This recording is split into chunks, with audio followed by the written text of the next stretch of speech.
People love big dice, the D20, the D10, the D12, the D100, or you can even get funky with it like the D6s D30.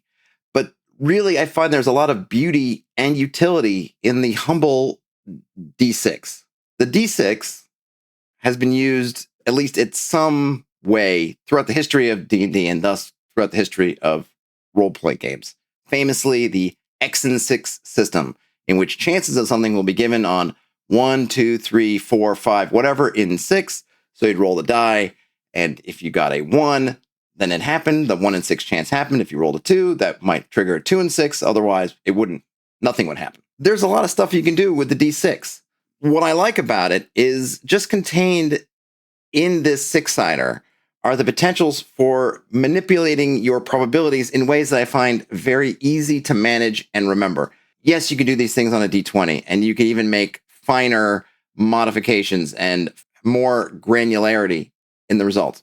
But it's harder to manage for me mentally. Whereas I can just pick up a D6 and I can say, hey, 1 in 6 chance, about 16.666, whatever, and I've got that down. But what else you can do is you can split something in half.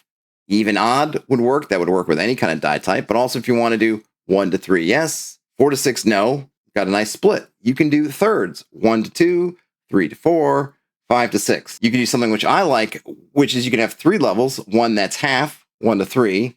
Then one that's a third, 4 to 5. And then one that's a sixth, which would just be 6. You can also combine them, which I like. You can roll 2d6.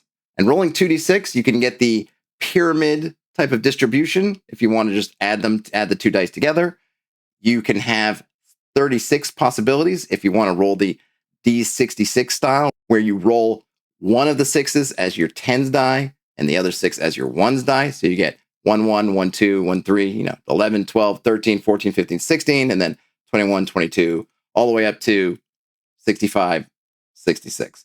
But what I like to do is use a half, third, sixth notation, and then use the second die to act within that. So I can have 6 choices of, say, common, which would be rolling 1 to 3 on the first die, and then 1 to 6 on the second die. And then I can have something that's maybe a little bit more unusual or uncommon, which would be if I rolled 4 to 5 on the first die, and then I have 6 possibilities from the second die. And then I can have a rare one, which is I rolled a 6 on the first die, and then again I have potentially 6 possibilities on the second die. I could also have both dice factored in that. I can have a common, and a rare to make a table really of interesting results that all have different probabilities. What I like about it is I can manage all of these in my mind fairly quickly. If I was going to do this on a D20, of course I could do it. It would take me more time. And maybe I internalize it, and then after a little while, I wouldn't need to go through any kind of gymnastics. I could just roll the die and know in my brain what I'm doing.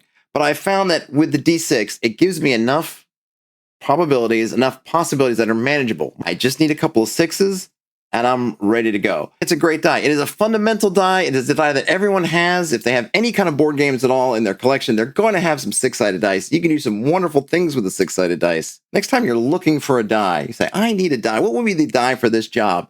Don't overlook the 6-sided die. It's got more there than you might think.